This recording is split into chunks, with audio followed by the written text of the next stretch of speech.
સનાતન ધર્મના અંદર ક્યાંય પણ અંધશ્રદ્ધાને સ્થાન નથી. આ એ જ વ્યક્તિ છે કે જેમણે એક વખત ગુજરાતી સમાજને ગાંડો કીધો. જ્યોતિર્નાથ બાપુનું નિવેદન સામે આવતા હાલ તો ચર્ચાનો વિષય બન્યો છે. નામ લીધા વિના બાબા બાગેશ્વર પર આકરા પ્રહારો કરવામાં આવ્યા. બાબા બાગેશ્વરની જે કથા થવાની છે એ કથા પહેલા હાલ તો વિવાદનો વંટોળ જે છે એ હવે ધીમે ધીમે ખૂબ મોટું થતું જોવા મળી રહ્યું છે. હજુ સુધી તમે અમારી ચેનલને સબસ્ક્રાઇબ નથી કરી તો અત્યારે જ ન્યૂઝરૂમ ગુજરાતને સબસ્ક્રાઇબ કરો, ફેસબુક અને ઇન્સ્ટાગ્રામ પર ફોલો કરો.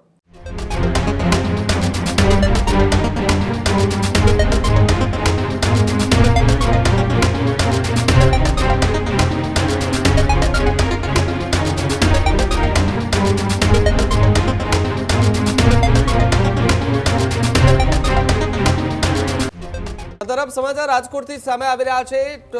રાજકોટની અંદર બાગેશ્વર ધામના બાબા બાગેશ્વર છે, ધીરેન્દ્ર શાસ્ત્રી છે, તેઓની કથા પહેલા એક સૌથી મોટો વિવાદ સર્જાયો છે. જી હા, આ વિવાદ વચ્ચે જે સનાતન ધર્મ સમિતિના રાષ્ટ્રીય અધ્યક્ષ છે તેમણે ગંભીર સવાલો ઉભા કર્યા છે. જ્યોતિર્નાથ બાપુનું નિવેદન સામે આવતા હાલ તો ચર્ચાનો વિષય બન્યો છે. નામ લીધા વિના બાબા બાગેશ્વર પર આકરા પ્રહારો કરવામાં આવ્યા. ગુજરાતી સમાજને તેમણે ગાંડો કહ્યો હોવાની વાત જ્યોતિર્નાથ બાપુએ કહી. જુદા જુદા ખેલ દ્વારા લોકોને એ ભ્રમિત કરાતા હોવાની વાત છે. સનાતનની આડમાં વૈજ્ઞાનિક ખેલ થતો હોવાનો પણ દાવો કર્યો છે. જ્યારે જ્યોતિર્નાથ બાપુએ અંધશ્રદ્ધા ફેલાવાના આક્ષેપો પણ કર્યા છે. સમર્થકો અને વિરોધીઓ વચ્ચે ચર્ચાનો માહોલ પણ જે છે તે જામતો જોવા મળી રહ્યો છે. ત્યારે જ્યોતિર્નાથ બાપુ જે છે કે જેઓ સનાતન ધર્મ સમિતિના રાષ્ટ્રીય અધ્યક્ષ છે તેમણે હવે સવાલો ઉઠાવ્યા છે. જોકે આ પહેલા પણ રાજકોટમાંથી વિરોધના સૂર જે છે તે બાબા બાગેશ્વરની કથાને લઈને ઉઠી ચૂક્યા છે. જોકે આ કથા પહેલી વાર નથી, આ બીજી વખત કથા જે છે તે બાબા બાગેશ્વરની યોજાવા જઈ રહી છે. 5 થી 7 દિવસનો એમનો એક કાર્યક્રમ, એ કાર્યક્રમમાં એ ચિઠ્ઠીની વાત હોય, લોકોને એમના પાસે બોલાવીને એમના મનની વાત જાણવાની વાત હોય. આ બધી જ વૈજ્ઞાનિક રીતે વાતો હોવાનો દાવો જે છે તે સંગઠન જે અલગ અલગ છે તેમના દ્વારા કરવામાં આવી રહ્યું છે. કોઈ સમર્થન કરી રહ્યું છે તો પછી કોઈ વિરોધ પણ કરી રહ્યું છે. બાબા બાગેશ્વરની જે કથા થવાની છે એ કથા પહેલા હાલ તો વિવાદનો વંટોળ જે છે એ હવે ધીમે ધીમે ખૂબ મોટું થતું જોવા મળી રહ્યું છે. ત્યારે પરસોત્તમ પીપળિયા છે તેમણે પણ એક વિવાદમાં આ વાતને લઈને વિવાદ ઊભો કર્યો અને એમણે પણ બાબા બાગેશ્વરની આ જે કથા થવાની છે એ કથાને લઈને તેમણે પણ વિરોધ નોંધાવ્યો.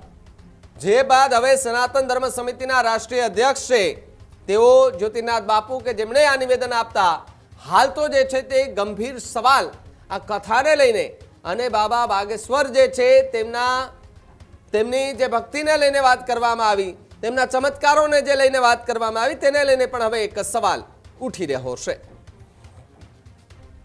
સનાતન ધર્મની વાત કરું તો સનાતન ધર્મ એક અદ્ભુત વૈજ્ઞાનિક ધર્મ છે અને આ વૈજ્ઞાનિકતાની આડમાં ઘણી જગ્યાએ ખેલ થતો હોય છે. એમાંનો જ એક ખેલાડી હવે રાજકોટ આવવાના છે. આપ જાણો છો, સનાતન ધર્મના અંદર ક્યાંય પણ અંધશ્રદ્ધાને સ્થાન નથી.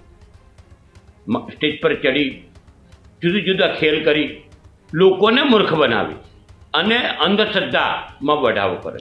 આ એ જ વ્યક્તિ છે કે જેમણે એક વખત ગુજરાતી સમાજને ગાંડો કીધો. આ વ્યક્તિનો મારો વિરોધ છે.